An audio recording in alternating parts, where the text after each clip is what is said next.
Mr. Varma, why are we in court today? Your Honor, I'm here to sue Ms. Rains for her complete negligence, which caused her kayak to crash into mine, causing my kayak to capsize. And when my kayak capsized, my belongings, which was my water bag, fell into the water, and I ended up losing a very critical piece of equipment, which was my camera. Your Honor, this was not just a camera. The reason I'm here today is because this camera was a gift from my dad right before he passed away. I met Victoria through a mutual friend, Jessica. Okay. So Jessica reached out to me and she asked me. Jessica's a friend, a girlfriend? Who is Jessica? It's just a friend from college. And she reached out. She was like, hey, we have a group together, and we would love to go to Channel Islands, and we want to kayak. And so we would really like you if you can be our tour guide. That would be kind of great. So I agreed. Great. And I asked Jessica that, is there someone that has never kayaked before? So she pointed out that 8 people have basically no kayaking experience. There was about 12 people in the group. There was 12 people in the group. Was Victoria one of no experience? Victoria was one of the 8 people. Okay. And knowing that we had 8 inexperienced kayakers, I wanted to make sure that we get there early in the morning because the water is relatively calm in the morning. Compared to the afternoons, it can get choppy right after 2 or 3 p.m. We were there and Victoria was running late. It was 10 a.m. We missed our ferry. The group was unhappy, but we decided that, hey, we don't want to leave her behind. You waited for her? We waited for her. What time do y'all get there? We caught the next ferry. Which was at what time? Which was around 12 o'clock. Oh, so now you're in mid-afternoon. Basically. Okay. Yeah. Okay, so then how at this point, sir, are you talking to me about $450 worth of lost camera expenses as it relates to this woman? Get to that part, please. Absolutely. Once we got to the island, we had a quick lunch. Everyone was starving, and then right after that, we decided to go on the kayaking adventure. Okay. Right before we left, I got the group together to do a quick briefing, and that they will be expecting some choppy waters. I asked them if they're comfortable. The group said that they're okay, so I made sure that everyone was okay to go in choppy waters for kayaking. Hold on, Mr. Varma. Victoria, were you okay to go into the choppy waters? Your Honor, it was my first time, but I agreed, yes. Okay, I want some more from you, but hold on one second. Go ahead, finish, sir. Okay, so initially Victoria was doing just fine, but as the waters became more choppy right after 3 p.m., I looked at Victoria and she was struggling. She was struggling more than the others. I got close. As I was getting close, I told Victoria to stay calm and remember the instructions that I'd given her prior to boarding. And what happened was, as I was trying to grab onto her kayak to stabilize it and calm her down, her paddle hit my face and her kayak hit me perpendicular. And so I fell into the water as my kayak essentially tipped over. Come on now, dog. Come on, man. Once I got on the kayak, it was then that I actually noticed that my belongings were gone. The water bag was gone. Oh my gosh. And I told the group that leave your phones back in the car. Right. So you understand that there's a risk of harm. Absolutely. So why would you bring something so precious to you on a kayak? You know what, Ms. Rains, let's hear from you at this point. Do you have any evidence that you want to prove to this court to support your claim? Absolutely, Your Honor. At this point, I'd like to present this evidence. Great. So, if I might back up a bit, I'm a student at UC Irvine, and I know Jessica, our mutual friend from high school. Okay. She invited me to go on this kayaking trip with her friend Rahul. And I said, yes, that sounds super fun. So we decided to meet at Santa Barbara at the boat dock landing. And so when I get in my car that morning, I realized my car battery was dead. Oh, okay. So that is what set me back, not the traffic. Okay. And unfortunately, there's nothing really I could do about that. So I called a friend, got it jumped, was on the road as fast as possible. I called Jessica, so apologetic, felt horrible.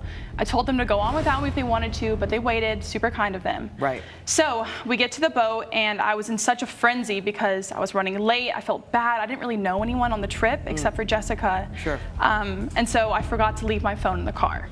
And so when we're on the ferry, I realized that Rahul, our instructor, he has a dry bag.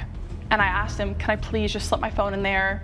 I know the risks of bringing my phone on a kayak. Sure. The ocean's a crazy place, I get it, but it's a better chance than just putting it in a pocket or something. Yes. So he agrees, which was very kind, and he keeps my phone in there. And so we get on the kayak, so fast forward, and we get on the kayaks, beautiful day, going in and out of the caves, wonderful blue crystal water. I'm having a really good time, honestly.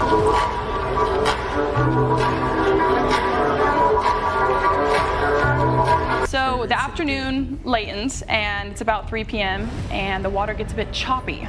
Right. And that's when we come out of the cave and I start freaking out a bit because it's getting a little murky. The water's just kind of crazy, you know? But you had been told ahead of time, ma'am, that that would happen the later Absolutely. the day went. Yeah. Okay. So I knew it was going to happen, but I started freaking out a bit, as Okay. one would. First time Well, on I a guess kayak. the ocean is very intimidating. Exactly. And so I'm trying to balance myself with a paddle and I'm kind of waving it around a bit.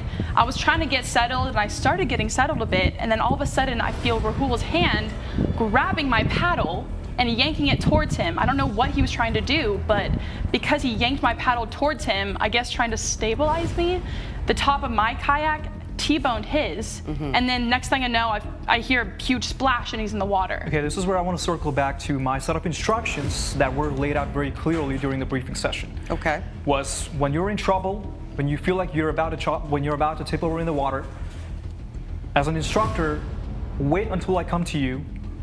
Calm down. The first thing you need to do is calm down, which Victoria was not able to do. She was in a full-blown panic mode. Yeah, actually, the theoretical part of staying calm is totally different from the practical aspect of it, all right?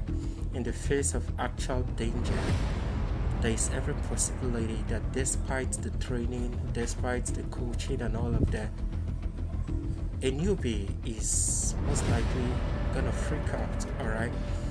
Because there's adrenaline in the person's body. There's this hormone called adrenaline. It's an emergency hormone. The person is definitely going to freak out in face of danger and respond accordingly. So, the fact that you told them to calm down or to be relaxed in face of danger doesn't actually mean that they ain't going to freak out. Just wanted to point that out. Okay, let's continue.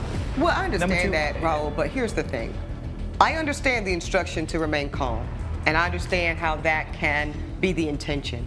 But you have to understand, sir, when you tell someone to remain calm on the land while you're giving instructions, that's one thing. Yeah, when you're at the mercy of God and Mother Nature, it's a little harder to remain calm, don't you think? It's not just that moment where I felt like Victoria didn't make good decisions or her act was not together. It started since the beginning of the day. So I'm glad you brought up good decisions. So let's talk about some of this evidence. I'm going to talk about hers, and then I want you to present yours as well. Yeah. So, Miss Victoria Rains, you're giving the court an invoice. Do we have?